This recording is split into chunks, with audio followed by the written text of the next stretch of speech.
Hello and welcome to a new episode of the Yarnflakes Podcast. My name is Audrey and this is a nitty yarny podcast from the southwest of France. Hi everyone, thank you so much for joining me for this new episode. I hope you are doing well, that you are staying safe and trying to enjoy the beginning of the new season. Yes, I have nothing to show you. Unfortunately, I have been, not unfortunately, on the contrary, pretty fortunately, but unfortunately timing wise, I have been working on secret projects, only secret projects in a row, so I cannot show them to you, unfortunately. And they all happen to need to be done at the same time, so the time is now. So I am focusing only on those so I can finish them in time and move on with different projects that I will be able to share, hopefully. But in the meantime, this means that I don't have much knitting to show for myself.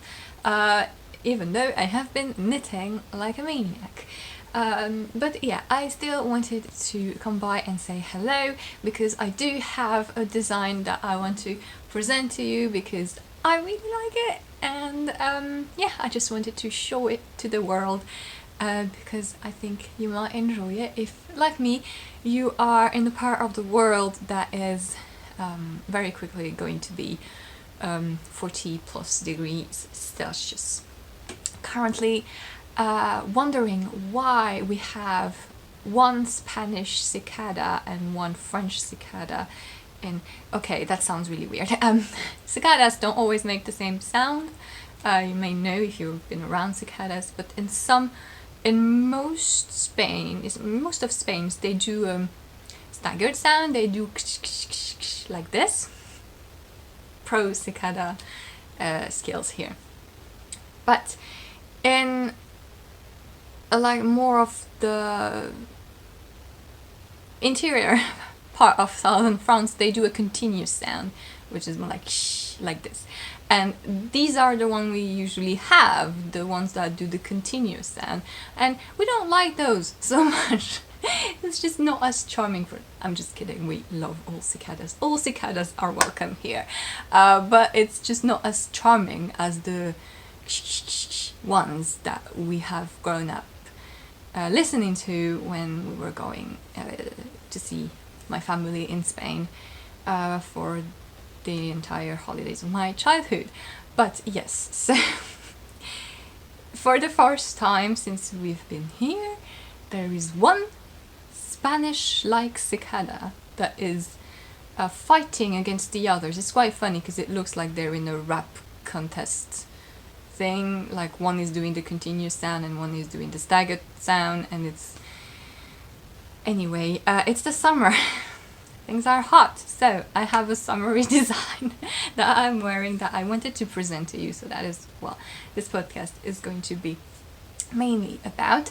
I will briefly show you my work in progress, because even though it is one of the secret projects, I just started it, so there's not much to show for it, but I thought I would do a little teaser for it because I want to gently put the idea in your head that a mystery knit along might be happening soon.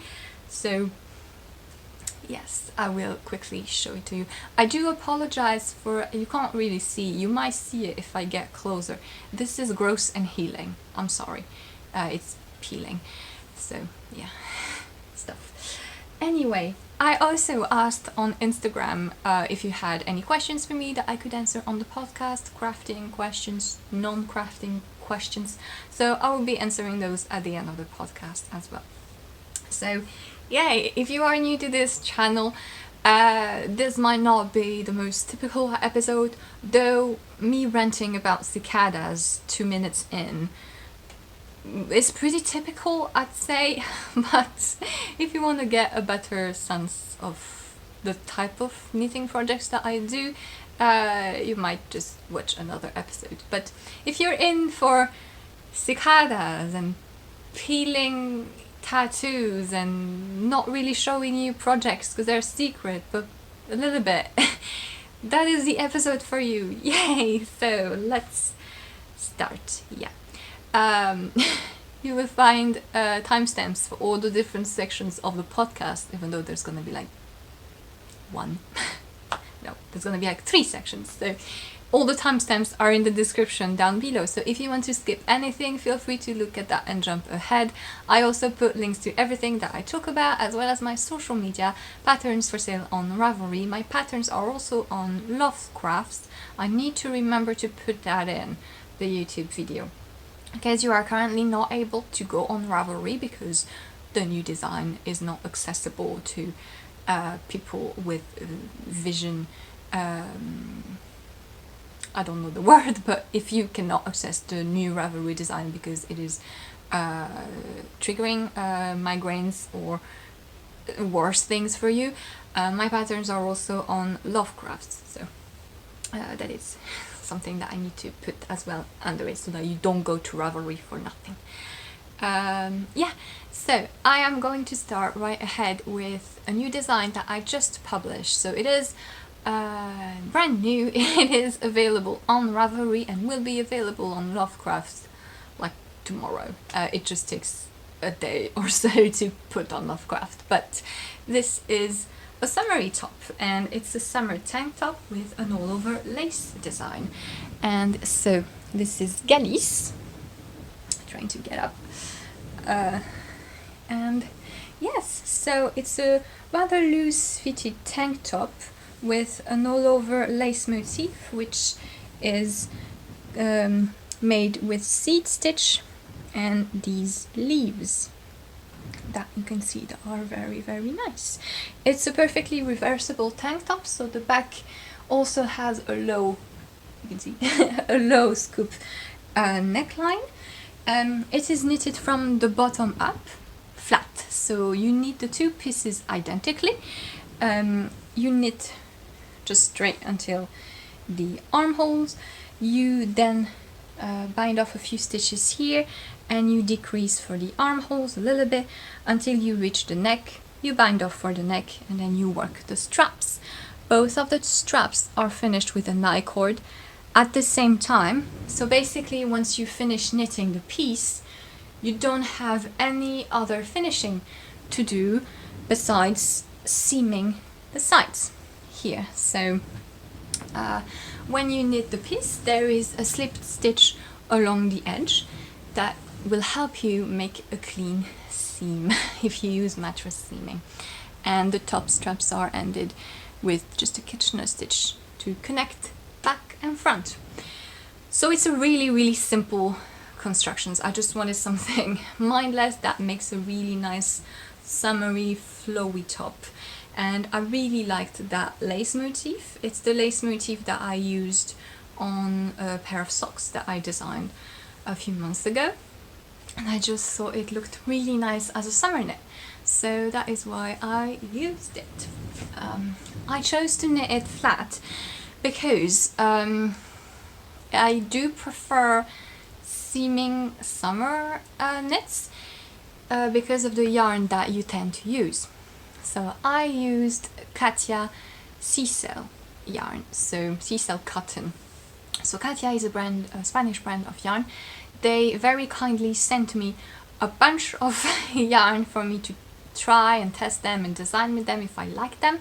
I mentioned it and showed you briefly the yarn when I did receive them. I think it was like in January or February. But this is the yarn that I have used for this design, so it was gifted to me. It is a blend of cotton and Cicel, which is a lyocell tencel type of fiber, but it's made with algae from the sea or the ocean. So, and these fibers, like summery fibers, they don't have as much memory as wool. They don't bounce back as well. And so knitting loose, large things with lace that tends to open and drape even more without seaming, I tend to feel a little bit self-conscious that it's not going to hold their shape as well. So that is why I chose to knit this flat, so that the seam would make it secure and sturdy and the shape will last longer. And also considering that most of the top is in seed stitch, it doesn't really matter if you knit it flat or in the round because you're purling anyway. So if you don't like seed stitch, you know, this might not be the thing for you. I have a tester that only did the motif in the front, I think. I think she ended up deciding to do it like this. She only did the motif on the front and did the back in all over stockinette, and that can be an option as well. But yes, if you do hate seaming, even though with the slip stitch edge that I put in the design, it's really easy to make a neat seam. I am not really good at seaming. I will say I am even pretty bad, but since you slip a stitch, you have a clear indication where to put your needle when you do the mattress seam, and so it is fairly neat. So I would highly recommend not to reject knitting something flat out of the blue just because. At least try it a few times, at least once. But yes, if you do hate knitting it flat, it is extremely easy to put it in the round. You just cast on all the stitches and then you just separate at the armholes anyway. So yeah, so lots of ways to knit this top. Because of how simple its construction is, you can adapt it to your taste and to the type of yarn you're using. So this works really well in summer yarns, like I said. The Katia Sea cotton yarn, I really like it. I mentioned it when I was knitting on this. First of all, it's really soft and smooth. I usually find cotton a bit harsh, a bit like abrasive for some reason. Because it's not squishy like wool is, so I think it's a matter of habit. But the sea in this makes it squishy. It drapes really well, it's really beautiful. It has lots of plies, so I personally didn't have any issues with the splitting because I used a rounded tip needle and I'm fairly comfortable with lace. So it didn't split at all and it was pretty smooth going. But I do recommend that whenever you knit a multi-ply yarn like this, do not use a very pointy needle because you just increase the risk of it splitting. But as far as Katia Sea goes, I think it's one of the cotton type yarn that holds its shape the better that I have seen. And I find it really pleasant. It has a great definition. It's gonna be such a nice thing to wear, and I'm so happy that I'm finally showing it to you because now I can wear it and make a mess out of it. I don't have to keep it all pretty to present it to you. But yes, I really like the yarn. I really like the top, and I hope you will too. So like I said, the construction is simple. The lace is accessible. It's simple stitches. There's simple decreases, eyelets, and one centered decrease.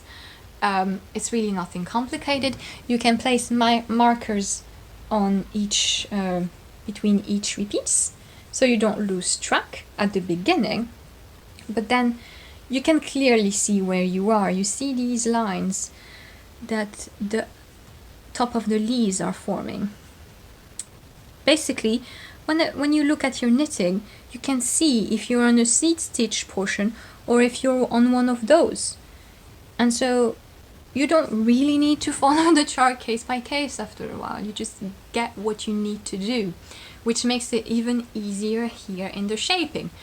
You just decrease and you do these lace bits as much as possible. And when you can't do them anymore, you just do seed stitch. And yeah, it's an accessible lace. You do need, however, to be a bit used to reading charts. The pattern instructions are only charted. So if you have never ever knitted a chart, or if you don't feel comfortable learning how to, or learning how to knit a chart flat, yeah, it's just that all the information is in the pattern, but if you don't have the will or the energy to read it and just learn the few things that you might be missing, then you might feel that it's a bit overwhelming. But I had very beginner knitters test this design for me, knitters that never did lace, that never followed a chart flat. And after after having repeated a couple of times, yes, it's written here how you have to do it. Read the instruction. They all did a great job, so it was it's just a matter of trusting yourself and reading the instructions, because all the information is there. If you've already knit lace or read a chart, I mean, this is pretty brainless. It's really such a basic construction, and lace stitches that really, it causes no issue at all. And that's kind of what I wanted for this top. I wanted it to look cool, but to be so deceptively easy to knit. So yes, this is Galice. Galice being a region of Spain, the one that's above Portugal. And just because of the summery vibe, you know. And I hope you like it. If you do, so like I said, it is on Ravelry for the moment, and there is 15% off for the release with the code GALICE. All the information will be in the description, and in the next day, probably tomorrow, it will be available on Lovecrafts as well. I do put them instantly now in case you want to get it. Now on Lovecrafts, there is no way for me to to set up a promotion, a discount count. So in case you can't go to Ravelry, but you do want the 15% discount, just message me somewhere, like on Instagram, and we will figure it out. But yes, Galice is now available. It is the little summer top, and yeah, I decided to release it at the beginning of July, because when I started knitting on it, I noticed quite a few people were sad because if I planned to release it later in the summer, then they wouldn't have use of it this summer. So I did a shorter test period than usual, so that I could release it to you now. So yeah, I really hope you like it. You can see the testers version. Some of them used summery yarn, some of them used a bunch of different fibers, so you can get some inspiration. The gauge is like a DK gauge, so you can get away with a heavy sport weight, like a linen sport weight or something. But yeah, range for something around DK weight, and yeah, you have lots of options to make this top. And I think I have said everything about it. It was a bit all over the place, but yeah, we're getting used to that. So yeah, Galice, I hope you like it. That's all I have to show you. That is all. Hey, this is basically the advertising podcast, but I'm going to do a sneak peek of the work in progress that I just started, and yes, it is this. There it is. There's the sneak peek. I'm going to offer a mystery knit-along pattern. So I've been thinking about it for a while, not sure if I wanted to do that so much, but the thing is, I got a design idea that was really fitting. It works really well for the purpose. I asked on Instagram what were your thoughts on mystery knit-alongs, and positive and negative, and basically most of the negative things they couldn't apply to my idea because of what it is. So yeah, it just kind of imposed on me that this design idea that I had needed to be a mystery knit along because it was really fitting. So it would be a shame not to try it and not to offer to those who like the mystery the opportunity to do this. So that is what I'm working on right now. I need to check a few things, tweak some stuff to make sure that the knit along is doable. So if you don't know what a mystery knit along is, basically a designer will release a pattern without showing it to you, keeping the design secret, just giving you some clues about what type of thing it is, what you should expect, and then once the knit along starts, every week you have a portion of the pattern that is released to you. So you get the first section, the next section released every week or so, and so you kind of knit blindly, not really knowing what to expect. And yeah, that works really well for the design I have in mind. I will later explain to you more about the design, and I will be very specific about the type of design that it is and the look that it has and the theme, because it has a theme, because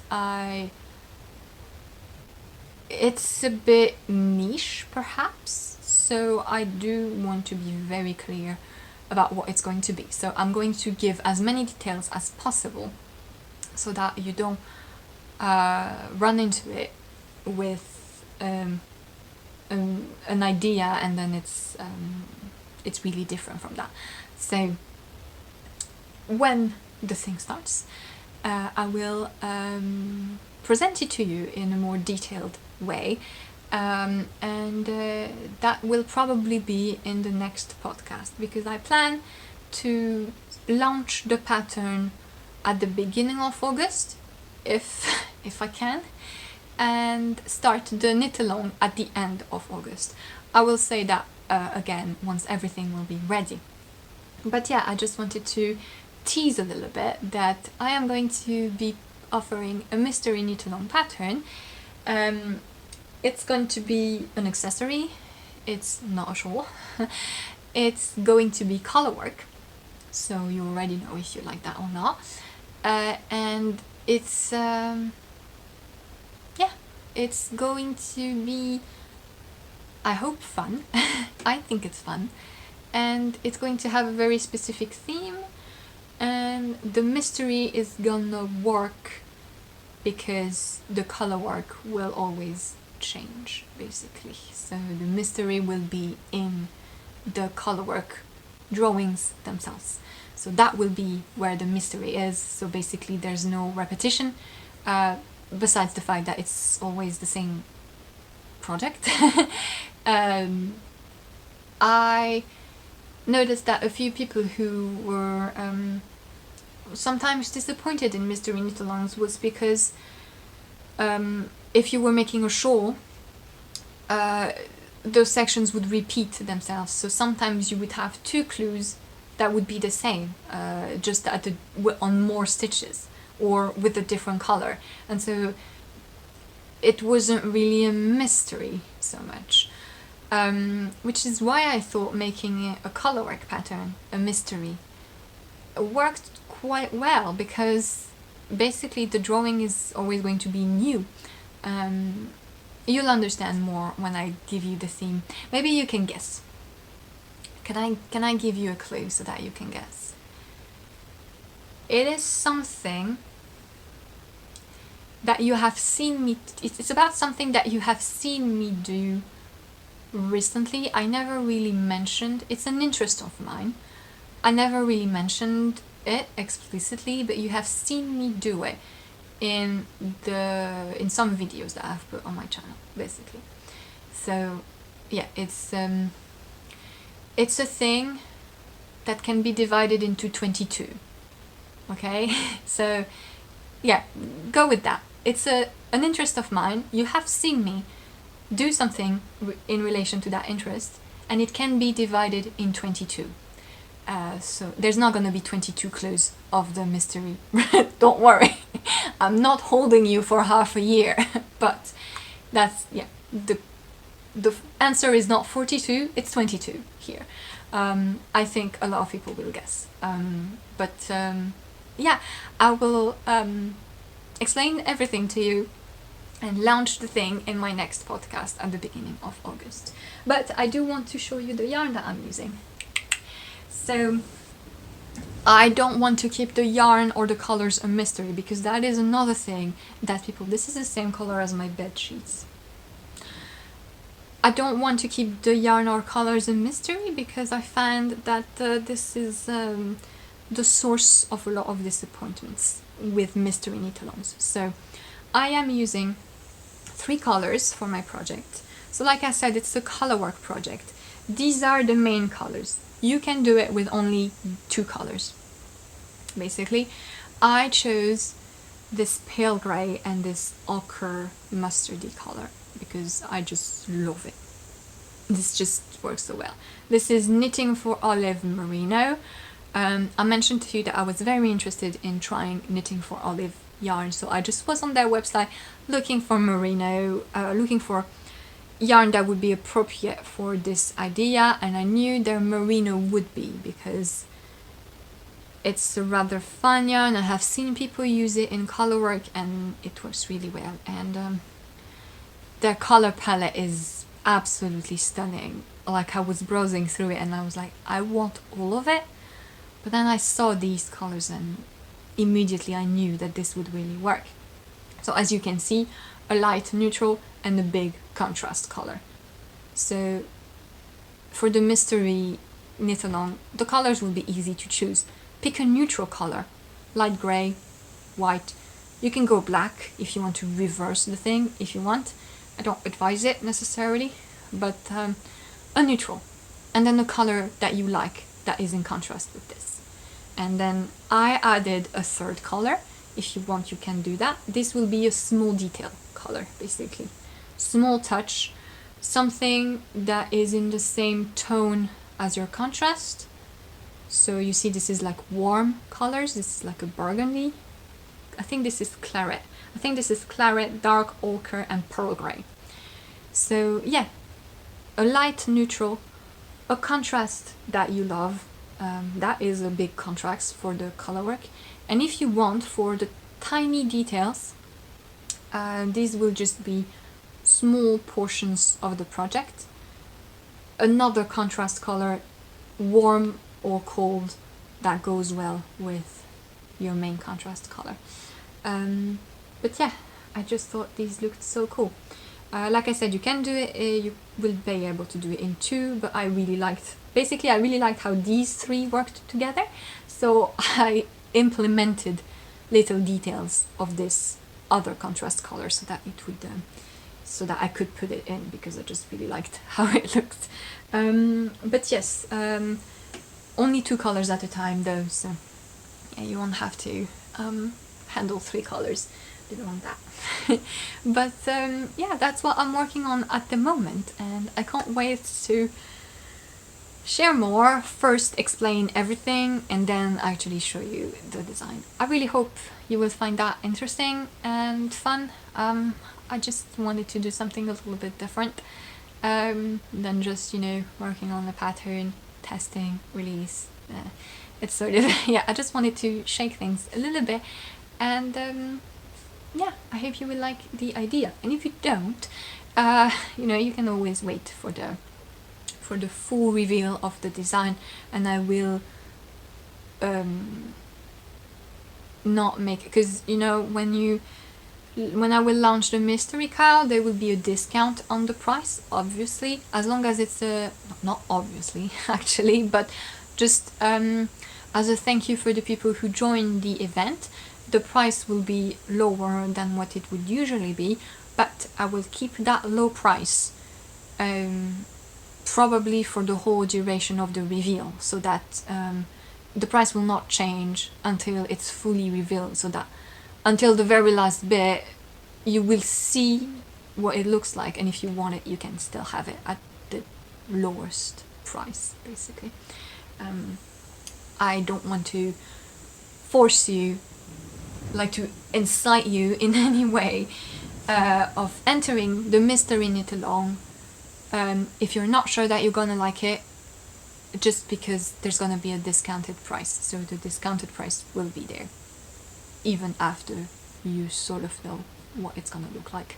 So that is the thing.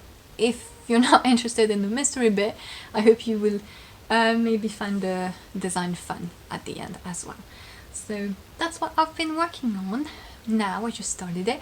After that, I still have one secret project, and then I should be okay.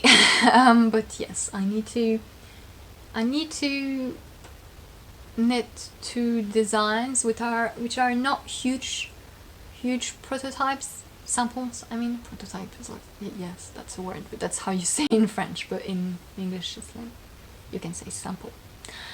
I need to knit 2 samples which are not huge pieces, but still not small either, in like 3 weeks. My boyfriend is coming, normally, if the borders aren't closing again. We haven't seen each other since January. If you're unaware, my boyfriend is Romanian, he lives in Romania, and so basically we're stuck in our respective countries at the moment. But it seems he might be able to come next week, so if that's the case, I would be on a little holiday. I'll still be working, but yeah, I would like to spend some time with him finally. But yes, after these secret projects, we will be back to actually having some knitting to show you. So I asked on Instagram if you had any questions for me to sort of fill up the podcast. And so I have a few. The first one is kind of typical. Where do I get my design inspiration? Well, I answered that already, but it's quite boring. It's quite boring of an answer. I just get it. I don't know. I either want something, or someone tells me they want something, or I see a stitch motif, I see a color or something, and it just goes from there. A lot of my designs are inspired from previous designs, because when I am creating something, say I'm making a sweater, well, I'm gonna say, oh, I want that color, then I want this cable, then I can have this little lace, and then I can have this shape on the sleeves, or I can have this hem and thing, and it's just too much. And so basically, you have to kind of focus your design and make it have only like 1 or 2 big features, so that, because most of the time if you pack too much, it just doesn't look good. So I have all of these features that I haven't used, and so they tend to become themselves designs. For example, this stitch motif, I used it on a sock design, and as I was designing the socks, I thought that I really liked the motif, and I could make it an all-over top, so I did. As I was knitting this, I really liked the fact that it was a reversible tank top, and so I thought that I could make a 2-color thing, to have a tank top like this with the front in one color and the back in another color. And so that is now a design idea that I have, and I wrote it, and maybe I'm going to be able to do it for next summer. Yeah, this is sort of how I get my design ideas, basically. Another question I had is, how did I learn to design and to grade? By knitting.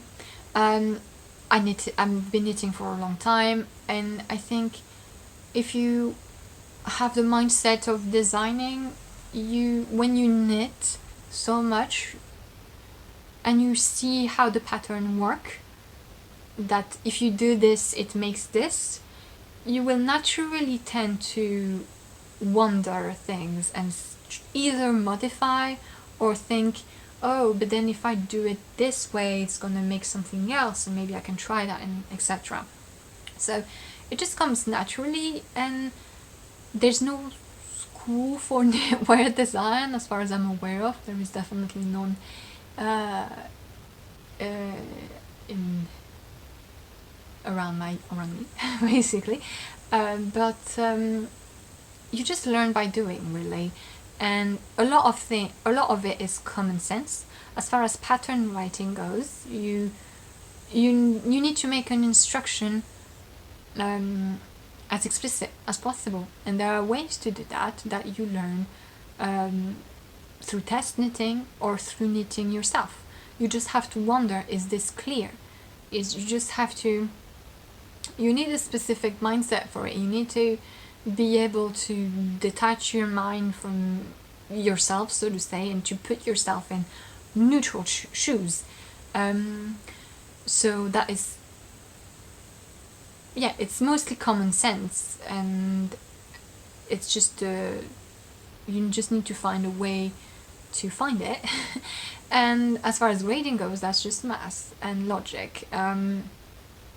Basically everything grading wise, it's really just about making a portion of fabric a certain size, whether it's the neckline, the bust, the armhole, the hem, you need it to be this size, and you know the size because you look for standard measurements that are available online from the Craft Yarn Council. There's others as well available, or because you actually have people around you that are able to tell you, my bust size is this, but my arm is this, my neck is this, this tall, etc.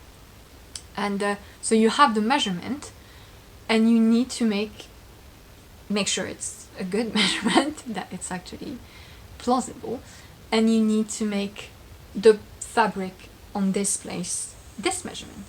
And so then it's just math, because you have your gauge, and you know that if in 10 centimeters you have 20 stitches, then if you need it to be 100 centimeter, it's gonna be 200. Yes. Yes. That's just math, basically. It's just always logical, and and then I guess you need a bit of abstract geometry ability to be able to picture where any stitch motif that you have is gonna be, depending on how the layout of the piece that you're grading. But you just learn by doing, mostly, and by doing mistakes and by asking other people.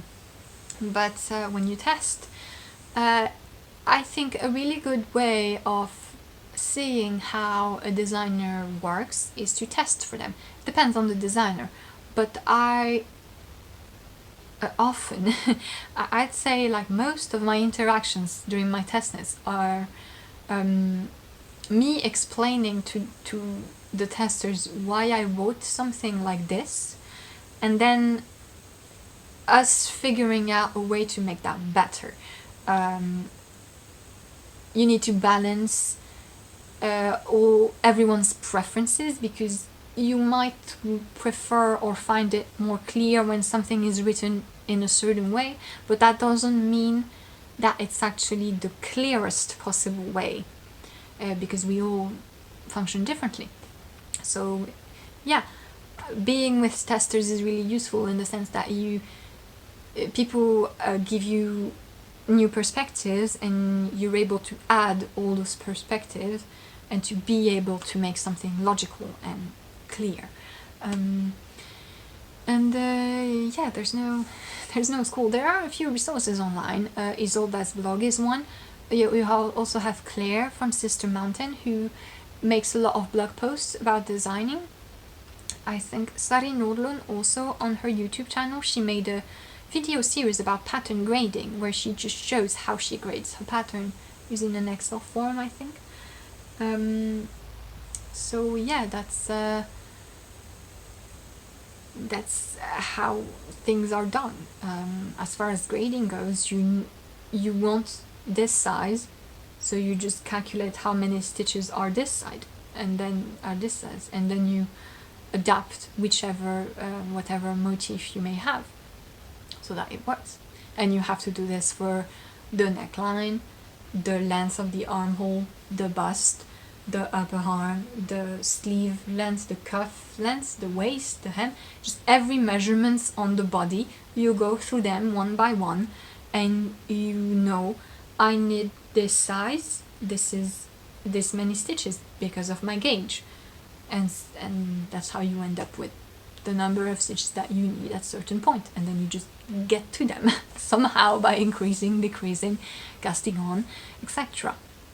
So yes, it's just logical basically. If you knit, if you have been knitting for a while, if you've been following knitwear patterns, especially garments, you will understand how things are done at some point. If you are in that perspective of understanding how things are made. Yeah. Next question, still knitting related but not design related. How can I know if my tension between my knits and my purls is different?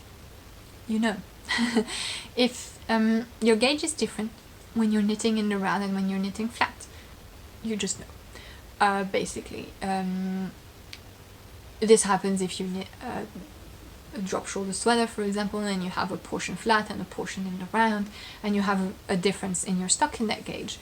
This is not a wrong thing, it's inconvenient, but it's very difficult to force yourself to change your tension. I wouldn't recommend that. Just change needle size, and yeah, do the test. If your gauge is different when you knit in the round and when you knit stockinette flat, so when you knit and purl, then it means that you have a different tension, a significantly different tension.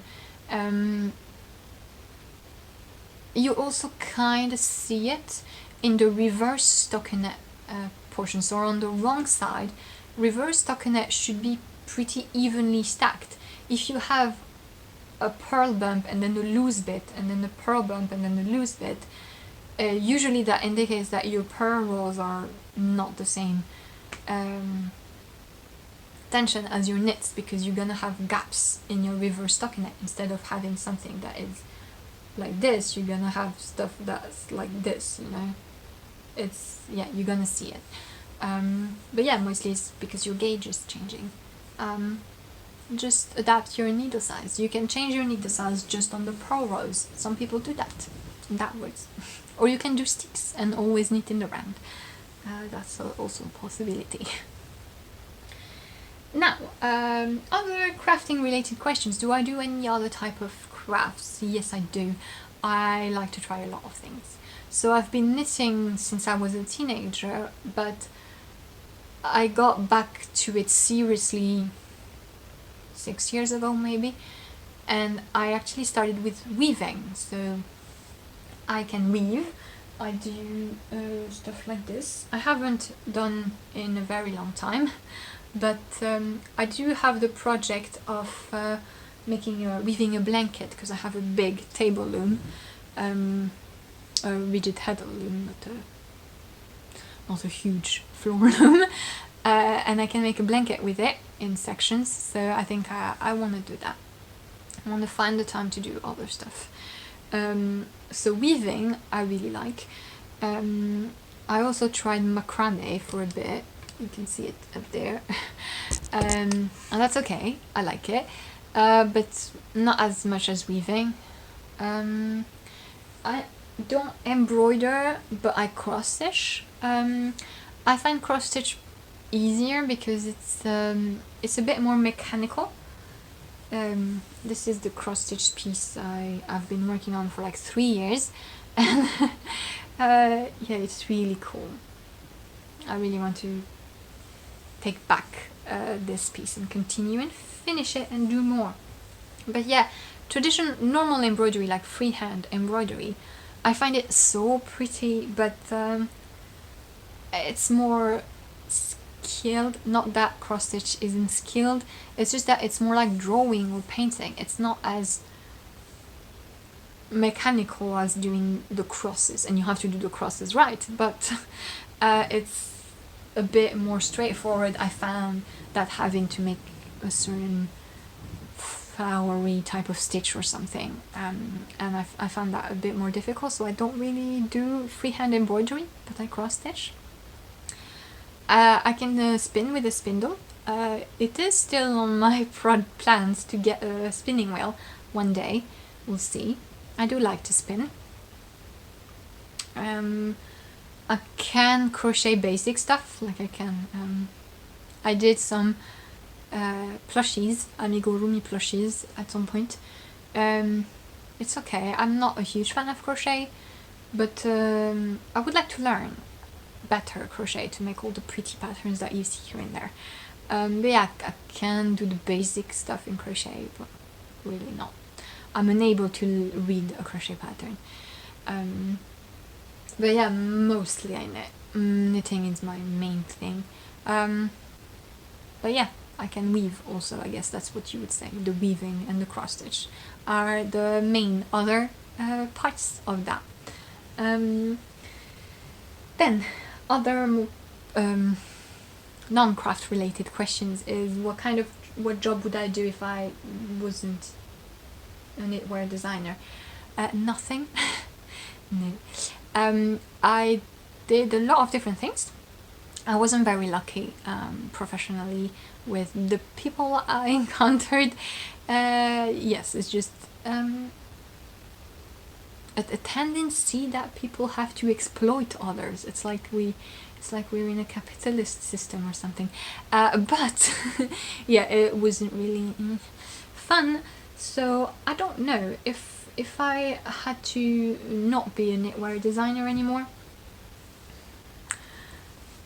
I don't know. I'd play video games online, I guess. No, I really like cooking and baking. So I think if I had to choose, I would probably go for a cooking or baking degree, pastry degree. Because there's two things that I need to be happy in a job. Is one, I need to be so busy that people don't bother me, and I'm not waiting for time to pass. And I think I've worked a little bit in baking, so I know how busy it is and how you just don't have the time to do anything. And that's what I like. I like active. I don't like being at a job and being just there, act of presence, because you have done all that you needed to do and more, because it's not that complicated. And I hate having to pretend that my job is busy or complicated when it is not. And people always want you to pretend that your job is so important and so complicated, because it flatters them, your colleagues or your superiors. It flatters them. So yeah, I need my job to actually be physically engaging and really having to do something. And since I really do like cooking and baking, I assume that would be okay for me. I think that would be obviously difficult, because it is a difficult job, but it's much more difficult to do something that you are so bored with, to be honest, than something that is